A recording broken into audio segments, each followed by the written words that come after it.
All right, the temple we belonged to, Petach Tikva, my father couldn't afford, he was a blue-collar bus driver. We just struggled on his salary, the four of us in a one-bedroom apartment, just to get on.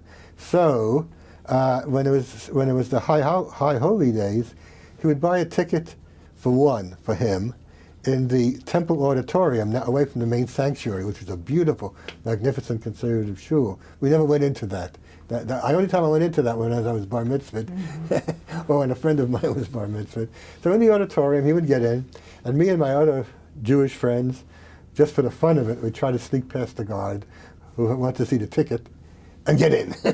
And once we were in, we'd stay for a while. And I took from Hebrew school my prayers and knowledge of Hebrew, and I sort of hung along.